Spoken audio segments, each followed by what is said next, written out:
Now we comes to the topic experimental method in X-ray diffraction. As in the last lecture, we have Bragg equation, that was 2d sine theta is equal to n lambda, where d is the interplanar spacing, lambda is the wavelength of the incident beam, and theta is the angle of incidence. So we have three methods. First one is Lewis method, second is rotating crystal method, last one is powder method. So in these methods we have equation 2d sine theta is equal to n lambda by fixing one d, theta and lambda. These are three variable. So in these three methods, what we do, by fixing one variable, by fixing if we fix angle this angle and theta, so lambda will vary. So lambda will very, जो incident beam होगी वो different wavelength ही हम लोग fall करेंगे, और जिस wavelength को जिस भी वेवलेंथ पे ये ब्रैग रिफ्लेक्शन जो ब्रैग कंडीशन है वो सेटिस्फाई हो जाएगी, वहाँ पे क्या होगा, डायफ्रैक्शन अकर हो जाएगा. Similarly if we fix D and lambda, so angle will vary, और if we fix theta and lambda, so जो इंटरप्लेनर स्पेसिंग है, जो प्लेन्स के बीच का नॉर्मल डिफरेंस है, डिस्टेंस है, वो क्या हो जाएगा, वेरी हो जाएगा. और जिस भी इस पे डायफ्रैक्शन इंटरप्लेनर स्पेसिंग के ऊपर ये कंडीशन सेटिस्फाई हो जाएगी, वहाँ पे क्या हो जाएगा, आपके पास डायफ्रैक्शन पैटर्न आपको शो हो जाएगा. अब देखिए जो लुईस मेथड है उसके अंदर क्या होगा. लुईस मेथड, इसके अंदर एक रोटेटिंग प्लेटफॉर्म या एक डिवाइस है जिसको आप बोलते हैं गोनियोमीटर, जो यूज़ किया जाता है फॉर फिक्सिंग द एंगल. इसके ऊपर आप एक क्रिस्टल फिक्स करते हैं, क्रिस्टल फिक्स करेंगे और यहाँ से एक इंसिडेंट एक्सरे को फॉल करवाते हैं इस क्रिस्टल के ऊपर. तो यहाँ से क्या होगा, देखो क्रिस्टल के ऊपर as I have told you in the last lecture, जो क्रिस्टल होगा उसके अंदर क्या रहेगा, डिफरेंट प्लेन्स होंगे. डिफरेंट प्लेन्स के ऊपर क्या होंगे, आपके पास एटम्स रहेंगे. तो जब ये when this incident beam will fall on this scattering atom, तो क्या होगा, वहाँ से जो बीम होगी वो क्या कर जाएगी, रिफ्लेक्ट बैक कर जाएगी. कुछ जो है, कुछ का रिफ्लेक्शन होगा, रिफ्लेक्शन प्लस ट्रांसमिशन. कुछ इंसिडेंट एक्सेस का रिफ्लेक्शन होगा, कुछ का क्या रहेगा, आपके पास ट्रांसमिशन रहेगा. तो यहाँ पे दो प्लेट होंगी, दो फिल्म आपके पास रहेगी, कुछ ऐसे है, जिसके ऊपर एक के ऊपर आपके पास रिफ्लेक्शन पैटर्न होगा, एक के ऊपर ट्रांसमिशन पैटर्न होगा, जो आपने इंसिडेंट एक्सरे बीम फॉल करवाई है. तो आप गोनियोमीटर से क्या सेट कर देंगे, इसका एंगल सेट कर देंगे, angle 2d sine theta is equal to n lambda. Angle आपने फिक्स कर दिया है, और जो डी है इंटरप्लेनर स्पेसिंग वो ऑलरेडी फिक्स्ड है. तो आपके पास क्या करोगे, आप जो एक्सरेज है, एक्सरेज ऑफ कॉन्टिन्यूस रेंज कि आप क्या करोगे, फॉल करोगे. जो रेंज रहेगा आपके पास 0.22 एंगस्ट्रॉम आपने पढ़ा है. जो विजिबल रीजन होगा, विजिबल रीजन लाइक आपके पास जो इलेक्ट्रोमैग्नेटिक स्पेक्ट्रम होता है उसके अंदर cosmic rays, gamma rays, X ray, UV rays, तो आपके पास एक पैटर्न रहता है वेवलेंथ का एनर्जी का। तो आप एक्सरेज का पैटर्न रखेंगे 0.2 एंगस्ट्रॉम से 2 एंगस्ट्रॉम तक। इस रेंज का आप क्या करोगे, फॉल करोगे इस क्रिस्टल के ऊपर। तो जिस भी लैम्डा के लिए, क्योंकि वेवलेंथ है ये, जिस भी वेवलेंथ के लिए ब्रैग की कंडीशन सेटिस्फाई हो जाएगी, आपको वहाँ क्या मिल जाएगा, आपको वहाँ डायफ्रैक्शन पैटर्न, वहाँ पे डायफ्रैक्शन पैटर्न आपको मिल जाएगा। Diffraction pattern will be formed on the film. ठीक है। सेकंड पॉइंट क्या है इसके अंदर, this method can not be used for determining the crystal structure. The crystal structure you can't find with this method. इस method से आप क्या कर सकते हो, जो ओरिएंटेशन होगा, ओरिएंटेशन ऑफ द क्रिस्टल, वो आप ईज़िली फाइंड आउट कर सकते हो, लेकिन जो क्रिस्टल का स्ट्रक्चर होगा वो आप इस मेथड से काउंट नहीं कर सकते। तीसरा जो पॉइंट है इसके अंदर, intensity of reflected beam and missing reflection cannot be detected by this method. Why this is so, जो आपके पास क्रिस्टल प्लेन होगा, सिंगल क्रिस्टल प्लेन से जब आपके पास मल्टीपल ऑर्डर के आपके पास डायफ्रैक्शन रहेंगे फ्रॉम ए सिंगल क्रिस्टल, तो आप वहाँ पे देखो, जब भी आपके पास डायफ्रैक्शन पैटर्न रहेगा तो वहाँ पे आपके पास स्पॉट रहेंगे, डायफ्रैक्शन बीम के स्पॉट रहेंगे, पैटर्न कुछ इस फॉर्म में रहेगा।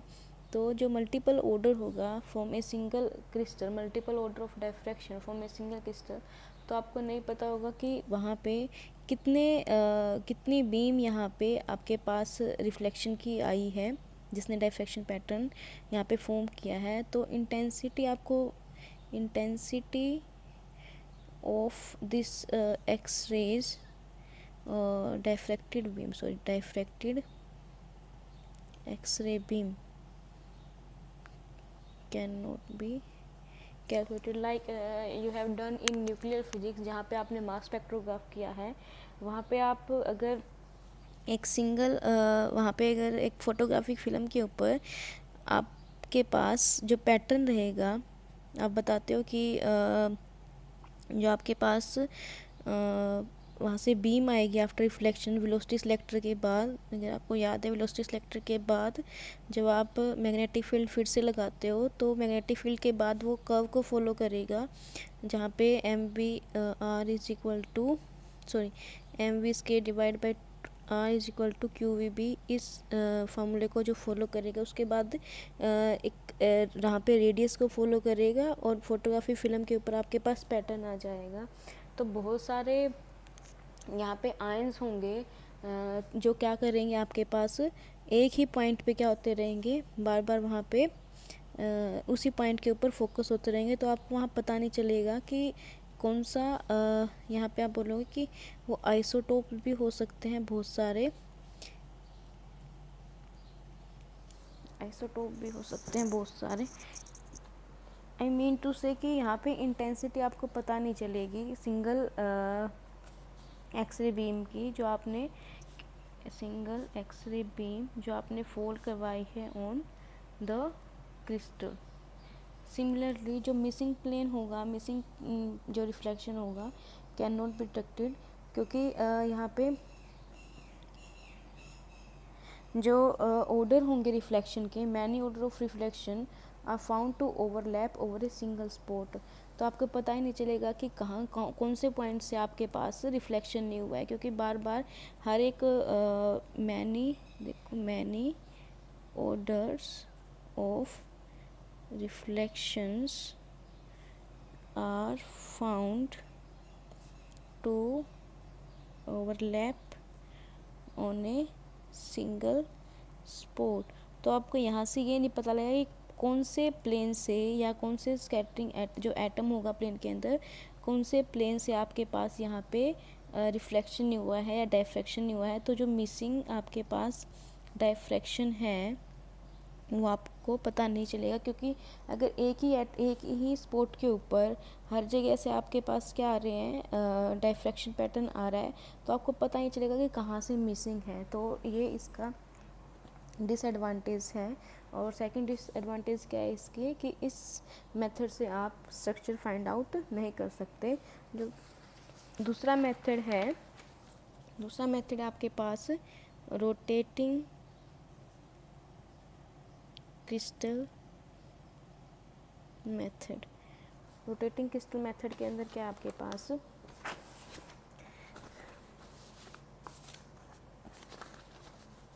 रोटेटिंग क्रिस्टल मेथड, इसके अंदर क्या रहेगा, आप एक सिलेंड्रिकल आपके पास सिलेंडर रहेगा, एक सिलेंड्रिकल कैमरा, और यहाँ पे एक रोटेटिंग टेबल रहेगी आपके पास, जिसके ऊपर आपने फिक्स किया हुआ है। ये आपके पास क्रिस्टल है, क्रिस्टल, और ये आपने एक्सरे बीम फोल्ड किए यहाँ पे, एक्सरेज, यहाँ पे आप कोलिमेटेड एक्सरेज, कोलिमेटेड आपको पता है एक फाइन बीम रहेगी, एक पैरेलल बीम रहेगी, वो आप फोल्ड करवाओगे सिंगल क्रिस्टल के ऊपर।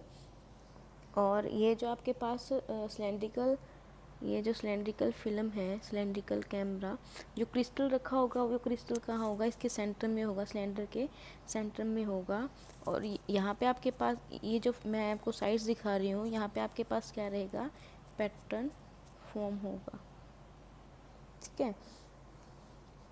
यहाँ पे क्या, रोटेटिंग क्रिस्टल मेथड का मतलब क्या है, आप इस टेबल को धीरे धीरे घुमाते रहोगे, और यहाँ पे जो आपके पास देखो, जो तीनों मेथड है उसके अंदर आपको ब्रेक कंडीशन सेटिस्फाई करवानी है। वो आप डिपेंड्स ऑन द यू कि आप क्या वेरी करवा रहे हो और क्या फिक्स कर रहे हो। Like in this case I fix lambda and D, और जो थीटा है, थीटा मैं वेरी करवा रही हूँ bye rotating this rotating table. तो जो क्रिस्टल है वो क्रिस्टल भी क्या करेगा, रोटेट करेगा।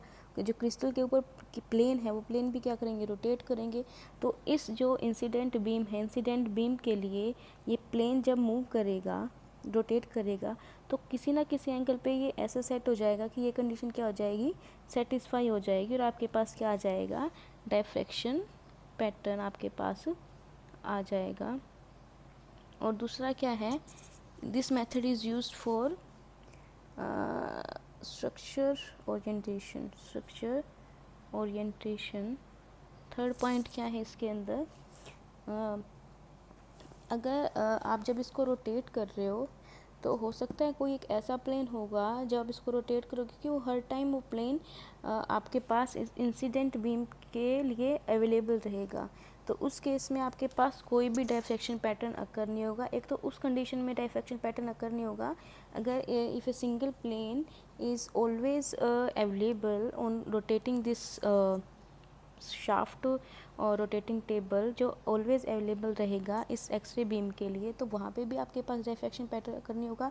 सेकेंड थिंग कब नहीं होगा, जब आपके पास lambda will be greater than 2D। D क्या आपके पास जो इंटरप्लेनर स्पेसिंग है वो, अगर लैम्डा, देखो ये मैंने आपको फर्स्ट लेक्चर में ही बताया था जब स्टार्ट किया था, जो ब्रेक कंडीशन है वो कब सेटिस्फाई होगी, if lambda is nearly equal to d. D क्या है, इंटरप्लेनर स्पेसिंग, ठीक है।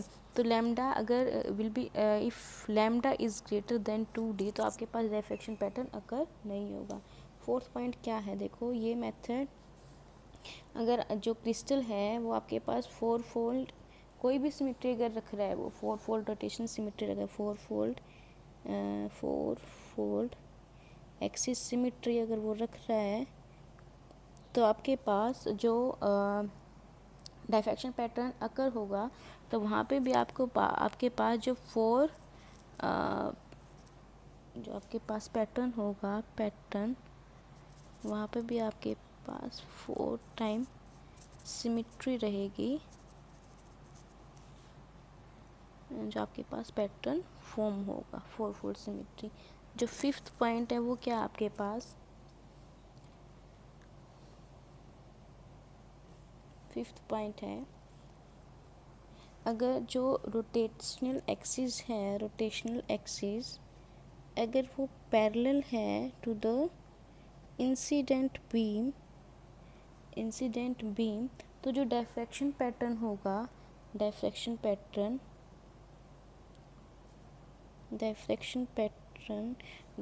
पैटर्न का देखो, जो भी प्लेन रहेगा, जो भी रोटेशनल एक्सिस है, ठीक है। रोटेशनल एक्सिस का मतलब क्या है, रोटेशनल एक्सिस के ऊपर ही तो आपके पास क्रिस्टल है। रोटेशनल एक्सिस अगर मूव कर रही है तो इसका मतलब क्या है, क्रिस्टल भी मूव कर रहा है। क्रिस्टल मूव कर रहा है तो जो आपके पास इंसिडेंट बीम है, अगर वो फॉल कर रही है क्रिस्टल के ऊपर, प्लेन के ऊपर, अगर उसका प्लेन जो क्रिस्टल का प्लेन है और जो इंसिडेंट एक्सरेज है, अगर वो पैरेलल होगी तो आपके पास जो डाइफ्रैक्शन कर होगा वो भी आपके पास क्या रहेगा, एक हॉरिजॉन्टल प्लेन के ऊपर एक सिमिट्री के अंदर रहेगा, एक हॉरिजॉन्टल प्लेन में ही रहेगा, ठीक है।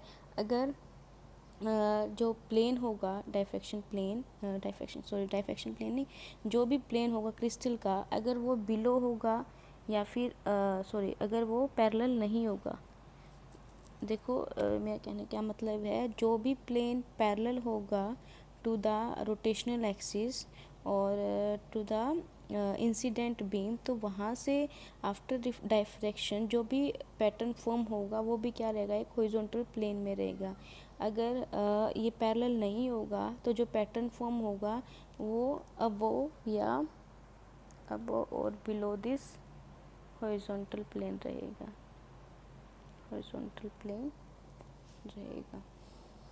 ठीक है। जो लास्ट मेथड है एडवांटेज, मैंने आपको इसका बताया कि एडवांटेज क्या है। This method can be used for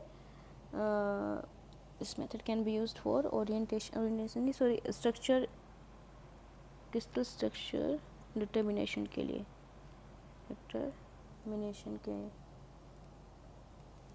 जो लास्ट मेथड है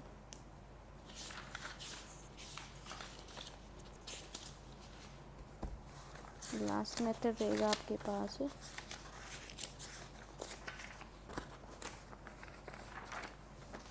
पाउडर मेथड के अंदर क्या रहेगा आपके पास, पाउडर मेथड के अंदर आपके पास जो क्रिस्टल होगा वो पाउडर्ड फॉर्म में होगा, क्रिस्टल होगा। फर्स्ट पॉइंट इसका क्या है, पाउडर्ड फॉर्म में क्रिस्टल रहेगा, और जो कुछ आपका अरेंजमेंट होगा वो कुछ ऐसे होगा। ये कैपिलरी ट्यूब होगी, कैपिलरी ट्यूब के अंदर आपके पास क्या रहेगा, पाउडर रहेगा,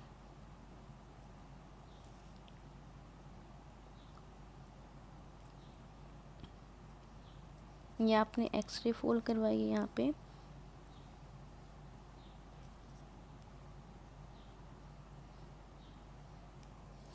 देखो फिर से वही formula 2d sin theta is equal to n lambda.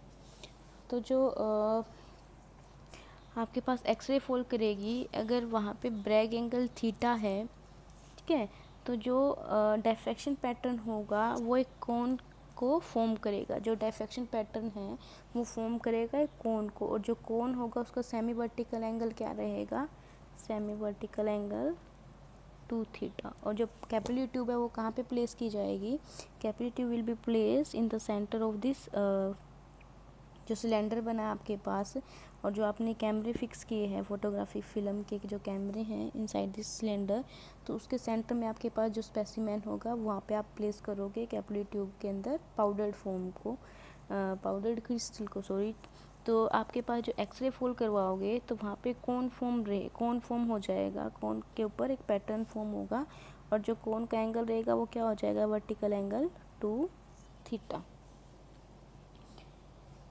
और this method is used for the substance which cannot be obtained in the crystal form, like जैसे आपने लुईस मेथड और रोटेटिंग क्रिस्टल मेथड के अंदर क्रिस्टल लिया है जहाँ पे डायमेंशन क्या रहते हैं उनके 1 mm के, लेकिन इस केस में आपके पास पाउडर्ड फॉर्म में रहेंगे। पाउडर्ड फॉर्म के अंदर छोटे छोटे आपके पास क्रिस्टल पाउडर फॉर्म में रहेंगे। तो आप क्या करते रहोगे, जैसे एक्सरे फॉल करेगी तो कहीं ना कहीं जो पाउडर होगा वहाँ पे एक स्मॉल क्रिस्टल उस एक्सरे को मिल जाएगा, या एक्सरे स्मॉल क्रिस्टल के ऊपर फॉल करेगी वहाँ पे, यहाँ ये कंडीशन जो है सेटिस्फाई हो जाएगी और आपके पास रिफ्रैक्शन पैटर्न आपको मिल जाएगा। इसका सेकंड पॉइंट क्या है,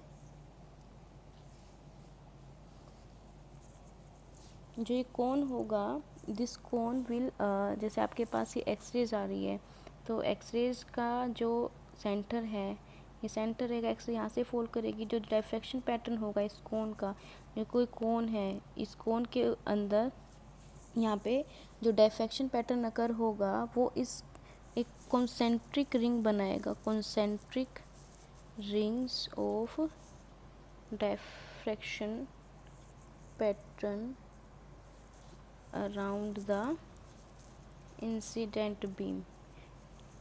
कहने का क्या मतलब है, अगर इंसिडेंट बीम की पाथ ये है तो ये इसका सेंटर हो जाएगा, तो जो आपके पास पैटर्न बनेगा वो अराउंड दिस सेंटर बनेगा। जो लास्ट पॉइंट है इसका क्या है, ये मेथड यूज़ किया जाता है for the investigation of metals and alloys.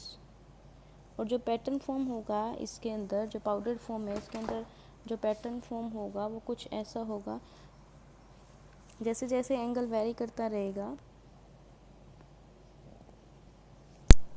जब आपके पास फोर्थ पॉइंट है, जब जो बीम है वो डायफ्रैक्ट होगी थ्रू स्मॉल एंगल, तो वहाँ पे आपको कर्व मिलेगा। अगर बीम डायफ्रैक्ट हो रही है अराउंड 90 डिग्री तो आपको स्ट्रेट लाइन मिलेगी। थर्ड पॉइंट क्या है, अगर बीम डायफ्रैक्ट हो रही है 180 डिग्री पे तो जो कर्व होगा, कर्व कुछ आपके पास रिवर्स्ड ऑर्डर में आपको मिलेगा। तो कैसी शेप रहेगी, देखो ये आपके पास कॉन्सेंट्रिक, मैंने बताया कि इंसिडेंट बीम का उसका सेंटर है। अगर ये एंगल मैं 0 डिग्री बोल रही हूँ, यहाँ पे मूव कर रही हूँ मैं टुवर्ड दिस राइट साइड, ये 90 डिग्री और ये 90 डिग्री, ये 180 डिग्री और ये 180 डिग्री, ये 180 डिग्री राइट के अंदर और 90 डिग्री राइट के अंदर, 90 डिग्री लेफ़्ट के अंदर, 180 डिग्री लेफ़्ट के अंदर। सो आपके पास जो 0 डिग्री है, अगर जो डायफ्रैक्ट हो रही है बीम, अगर वो 0 डिग्री के अराउंड हो रही है तो मैंने बताया आपको कुछ कर्व शेड में आपके पास क्या मिलेगा, डायफ्रैक्शन पैटर्न। 90 डिग्री पे क्या हो जाएगा, ऑलमोस्ट स्ट्रेट लाइन। उसके बाद जो 180 डिग्री है, देखो कर्व पहले की है, इस तरफ इसका जो कर्व का शेप है लाइक कुछ ऐसा है, तो 180 डिग्री पे क्या बोला मैंने, ये कुछ रिवर्स ऑर्डर का हो जाएगा, सिमिलरली टुवर्ड लेफ़्ट साइड। तो आपके पास अगर 0 डिग्री के अराउंड आपके पास कुछ ऐसा पैटर्न है, 90 पे स्ट्रेट लाइन है, 180 डिग्री पे आपके पास कुछ ऐसा पैटर्न हो जाएगा। तो ये आपके पास पाउडर्ड मेथड के अंदर कुछ ऐसा डायफ्रैक्शन पैटर्न आपको फॉर्म होगा। तो ये तीनों मेथड है, first one is Lewis method, second one is rotating crystal method and last one is powdered method.